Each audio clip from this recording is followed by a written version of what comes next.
हमारा टॉपिक चल रहा है औद्योगिक क्रांति, जिसके अंतर्गत आज हम देखेंगे कि औद्योगिक क्रांति के परिणाम, जिसमें सबसे पहले डिस्कस होगा आर्थिक परिणाम। पहला, घरेलू उद्योगों का विनाश होना।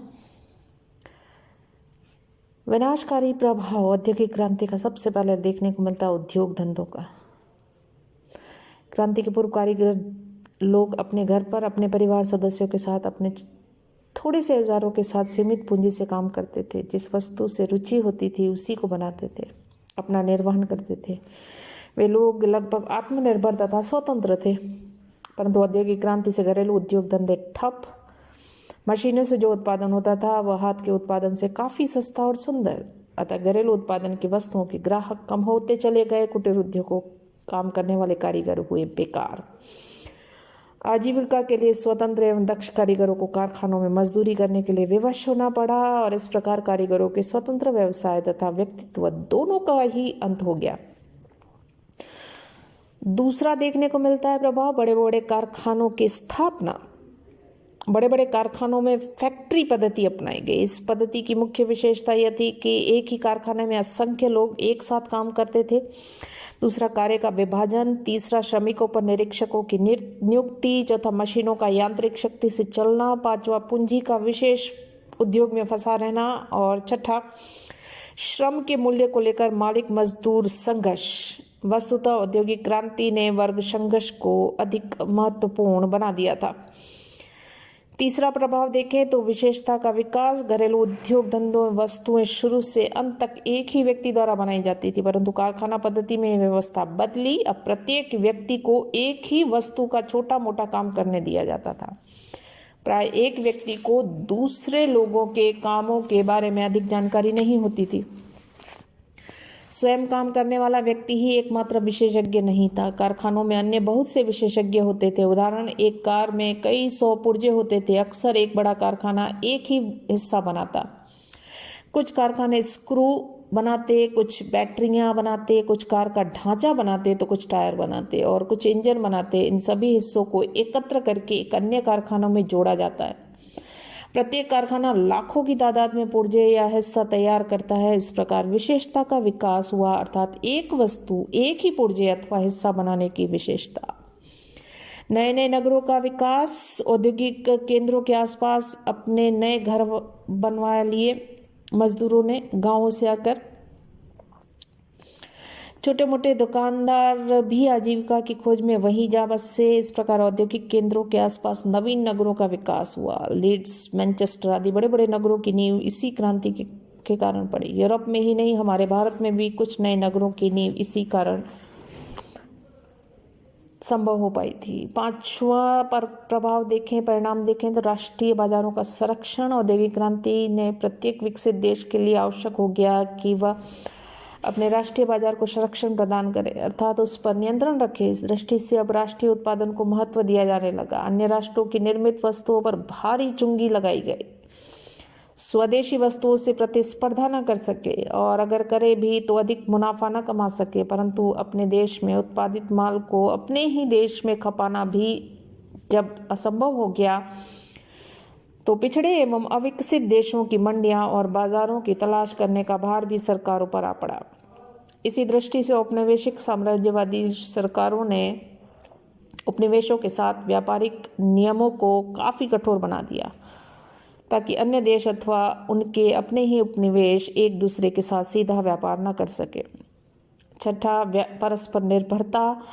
आर्थिक दृष्टि से औद्योगिक विकास ने संसार के सभी देशों को परस्पर निर्भर बना दिया। पहले प्रत्येक देश अपनी आवश्यकताओं को खुद पूरा कर लेता था। यातायात के उन्नत साधनों के अभाव में दूर दूर देश तक सामान पहुंचाना जाना सरल काम न था।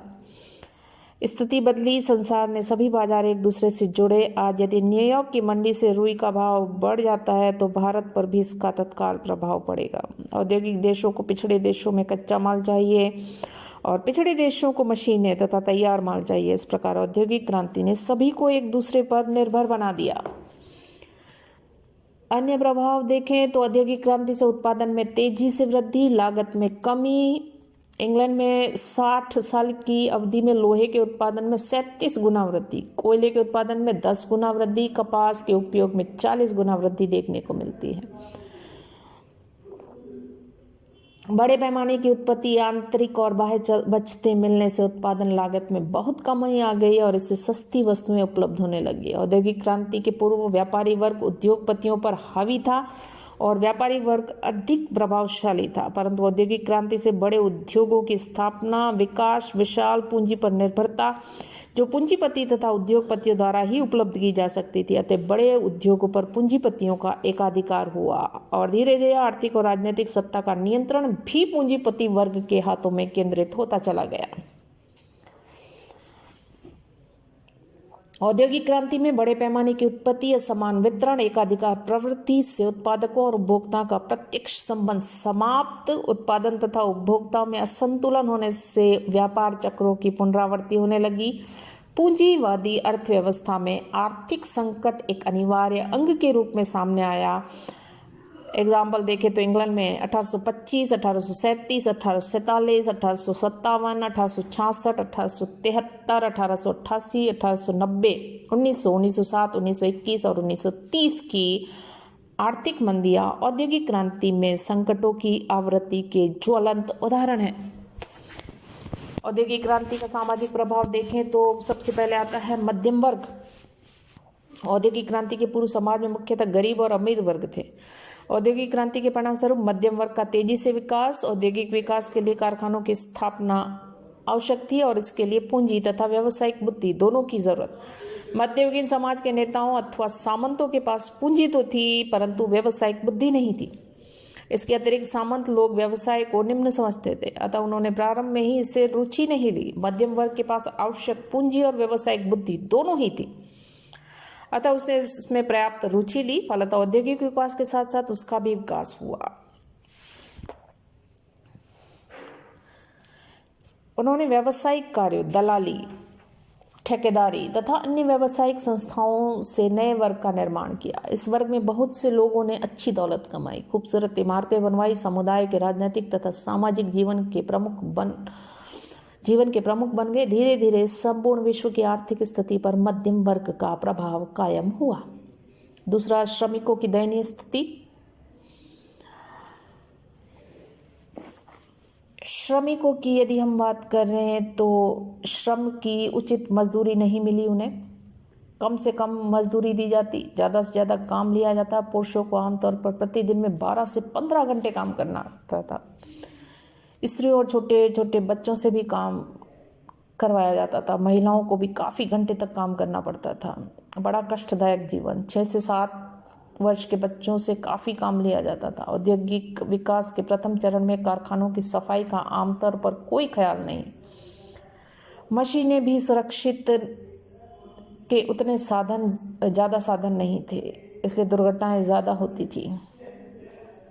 दुर्घटना के समय श्रमिकों को कोई राहत नहीं दी जाती थी। घायल बीमार मजदूरों की देखरेख की कोई व्यवस्था नहीं होती थी।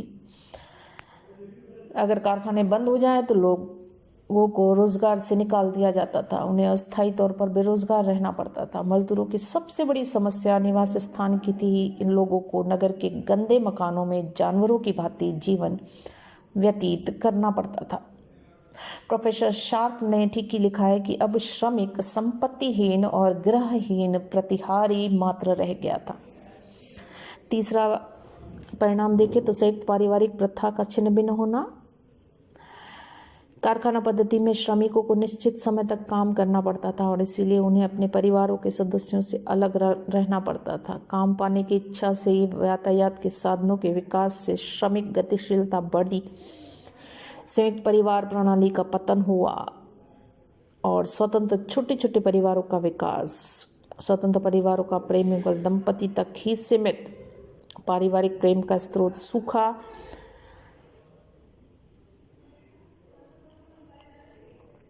नारी भी कमाने लगी और आर्थिक स्वतंत्रता का दौर शुरू हुआ। अनैतिकता का विकास, मानव समाज का नैतिक पतन। भौतिक समृद्धि से शराब, जुआ का प्रचार बढ़ा और इतना बढ़ा कि समाज के पतन के गर्त में जा फंसा। व्यभिचार, अनाचार, स्वार्थपरायणता आदि प्रवृत्तियों के विकास ने इसमें और अधिक सहयोग दिया। दुर्भाग्यवश इन बुराइयों का सबसे घातक प्रभाव निम्न श्रेणी के लोगों पर ही अधिक पड़ा था। नेक्स्ट परिणाम देखिए, जन स्वास्थ्य की समस्याएं, अधिक समय तक बिना विश्राम किए तथा अस्वास्थ्य प्रदूषित वातावरण में काम करने, गंदी बस्तियों में रहने तथा शुद्ध पेयजल की व्यवस्था न होने के कारण अनेक रोगों का प्रकोप बढ़ा। कारखानों की चिमनियों से निकलने वाले धुएं ने नगरों का वायुमंडल दूषित किया। पेट्रोल तथा डीजल से चलने वाली गाड़ियों ने वातावरण को और अधिक दूषित बनाने में सहयोग दिया। सभी के परिणाम स्वरूप जन स्वास्थ्य पर बुरा प्रभाव। छठा परिणाम, गंदी बस्तियों की समस्या। गंदी बस्तियों में रहने वाले बच्चों पर वहां के वातावरण का घातक प्रभाव पड़ता और बड़े होने पर उनमें बहुत से अपराधी बन जाते थे।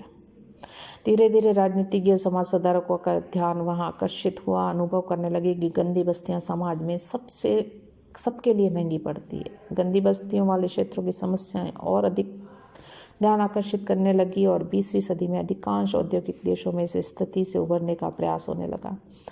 हजारों गंदी बस्तियों को उजाड़कर उनके स्थान पर आधुनिक साफ सुथरे हवादार इमारतें बनाई गई। लेकिन एशियाई और अफ्रीकी देशों में आज भी ये समस्याएं ज्यों की त्यों बनी हुई है।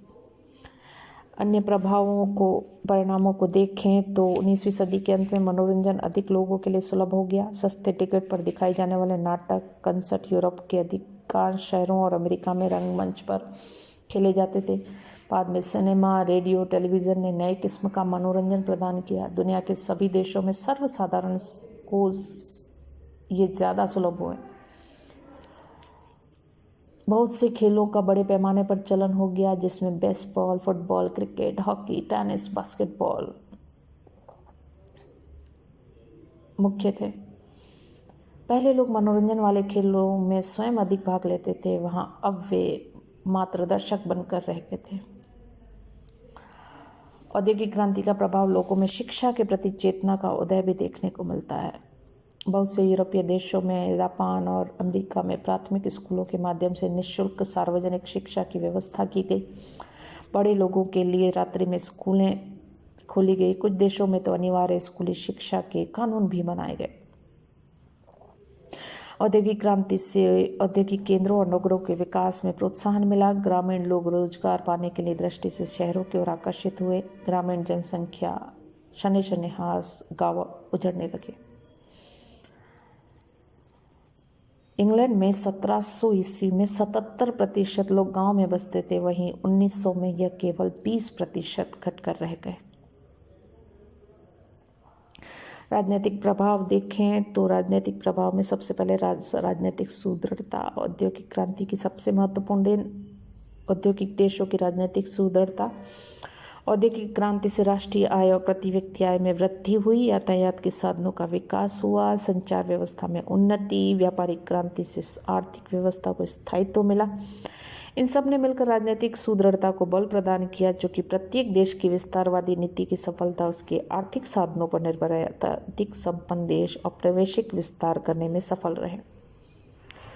दूसरा देखिए, औपनिवेशिक प्रतिस्पर्धा। यद्यपि उपनिवेशों की स्थापना का कार्य औद्योगिक क्रांति से हुआ, परंतु अमेरिका की स्वतंत्रता संघर्ष के कारण जब इंग्लैंड के हाथों से 13 उपनिवेश निकले तो यूरोपीय देशों में उपनिवेशों को स्थापित करने की प्रवृत्ति शिथिल हुई। औद्योगिक क्रांति ने इस प्रवृत्ति को पुनः सक्रिय बना दिया। कच्चे माल को प्राप्त करने के लिए उपनिवेशों की स्थापना तथा स्थापित उपनिवेशों की सुरक्षा के लिए सैनिक व्यवस्थाएं आवश्यक हुई। उत्पादित माल को खपाने के लिए बाजारों की आवश्यकता थी और इस आवश्यकता की पूर्ति भी उपनिवेशों से हो सकती थी। अतः उपनिवेशों को स्थापित करने अथवा अविकसित देशों को राजनीतिक नियंत्रण प्राप्त करने की प्रवृत्ति को बल मिला। इसी को हम कहते हैं साम्राज्यवाद। इस दौड़ में सबसे आगे निकला था इंग्लैंड।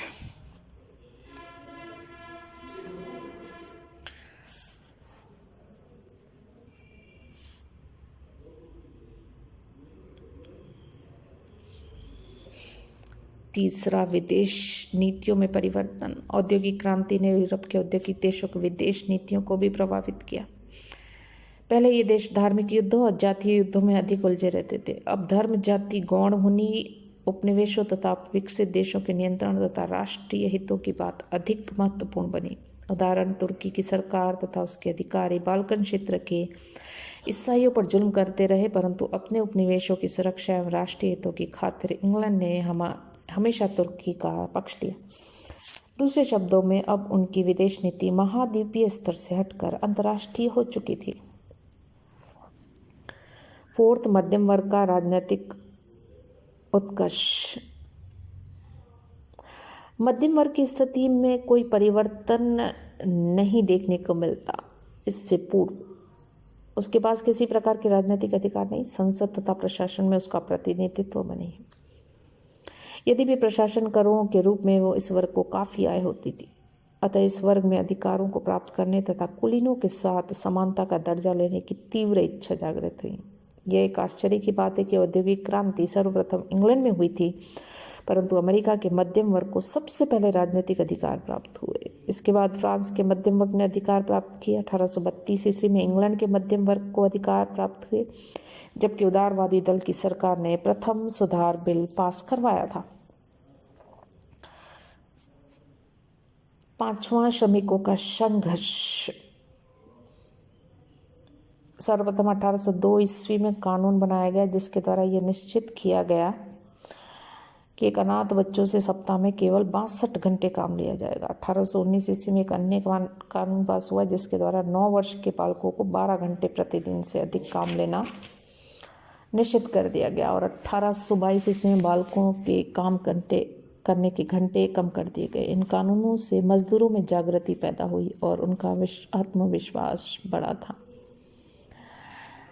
1825 ईस्वी में कुछ उदारदलीय नेताओं ने इंग्लैंड की संसद को बाध्य किया कि वे मजदूरों को अपनी यूनियन बनाने की अनुमति दे। 1834 ईस्वी में उन सबको मिलाकर एक नेशनल यूनियन की स्थापना हुई। 1890 ईस्वी तक इंग्लैंड में बहुत सी श्रमिक यूनियनें बनी गई। 1875 फ्रांस ने यूनियनों को कानूनी मान्यता दे दी गई।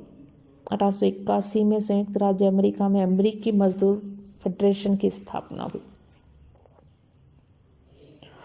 बहुत से मजदूरों को विश्वास था कि उनकी मांगें तब तक नहीं मानी जाएंगी जब तक उन्हें राजनीतिक अधिकार प्राप्त नहीं होंगे। संसद को उनके पक्ष में कानून पास करने के लिए बाध्य न किया जाए। इंग्लैंड में चार्टिस्टों ने पीपल्स चार्टर जन मांग पत्र तैयार किया। उसकी मुख्य मांग थी मजदूरों को वोट देने और पद ग्रहण करने का अधिकार हो। 1848 ईस्वी में चार्टिस्ट आंदोलन असफलता के साथ समाप्त हुआ। मजदूरों को राजनीतिक अधिकार दिलवाने का आंदोलन भी ढीला पड़ गया, परंतु अंत में मजदूरों को सफलता मिली। 1867 के सुधार बिल के पास होते ही बहुतों को वोट देने तथा पदासीन होने के अधिकार भी मिले। छठा परिणाम देखें, समाजवाद। मजदूरों की स्थिति को सुधारने के लिए जो आंदोलन किया गया वह आगे चलकर समाजवाद के नाम से प्रसिद्ध हुआ। समाजवादी विचारधारा को अमर रूप प्रदान करने का श्रेय दो प्रमुख जर्मन सोशलिस्टों कार्ल मार्क्स 1818 से 1883 और फ्रेडरिक एंगल्स को दिया जाता है। 1848 ईस्वी में इन दोनों ने मिलकर कम्युनिस्ट घोषणा पत्र प्रकाशित करवाया। इसमें जो मजदूरों की निर्धन स्थिति को सुधारने संबंधी विचारों का प्रतिपादन किया गया। 1867 में मार्क्स ने दास कैपिटल नामक पुस्तक की पहली 3 जिल्दें प्रकाशित की। इस पुस्तक के शेष 2 खंड उसकी मृत्यु के बाद उसके मित्र एंगल्स ने प्रकाशित करवाए। इन पुस्तकों में उसने बहुत विस्तार के साथ अपने सिद्धांतों को स्पष्ट किया था, जो मार्क्सवादी समाजवाद या साम्यवाद के रूप में पुकारे गए। कार्ल मार्क्स के प्रयत्नों से ही श्रमिकों में समाजवाद की भावना का प्रचार एवं प्रसार हुआ। वैज्ञानिक होने के नाते मार्क्स की विचारधारा व्यक्तिवाद एवं अन्यवादों से सर्वथा भिन्न। यदि पूंजी और श्रम में निहित तथ्यों का गंभीर अध्ययन और विश्लेषण ही विज्ञान है, तो मार्क्स के समाजवाद को वैज्ञानिक कहा जा सकता है। मार्क्स के मतानुसार किसान एवं मजदूर के हाथ में शक्ति आनी चाहिए। जब राज्य शक्ति जनता के हाथ में रहेगी और भूमि एवं पूंजी पर व्यक्तियों का स्वामित्व न रहेगा और जब लोग काम करने लगेंगे तो स्वयं एक वर्गविहीन समाज का निर्माण हो जाएगा, जिसमें कोई किसी का शोषण नहीं कर सकेगा। इस प्रकार समाजवाद औद्योगिक क्रांति के फलस्वरूप उत्पन्न कठिनाइयों से ही उपजा था। कार्ल मार्क्स ने 1864 ईस्वी में पूंजीवाद के विरुद्ध सभी देशों के मजदूरों को अंतर्राष्ट्रीय श्रमिक संघ में मानने का प्रयास किया। यह संगठन प्रथम इंटरनेशनल के नाम से प्रसिद्ध हुआ। विभिन्न कारणों से 1876 ईस्वी में प्रथम इंटरनेशनल भंग कर दिया गया और कुछ वर्षों बाद द्वितीय इंटरनेशनल की स्थापना हुई और पूंजीवादी सरकारों को पलटने के लिए प्रयास किए जाते रहे। यूरोप के अधिकांश देशों में मार्क्सवादी विचारों का प्रचार करने के लिए राजनीतिक दल भी संगठित हुए। 1906 में जर्मनी, बेल्जियम, ऑस्ट्रिया, फ्रांस, रूस, इंग्लैंड और संयुक्त राज्य अमेरिका में समाजवादी पार्टियां बनी। कुछ देशों में तो प्रमुखता की ओर अग्रसर होने लगी थी। 1917 ईस्वी में रूस की राज्य क्रांति और साम्यवादी क्रांति की स्थापना से समाजवाद को बहुत बल प्राप्त हुआ था।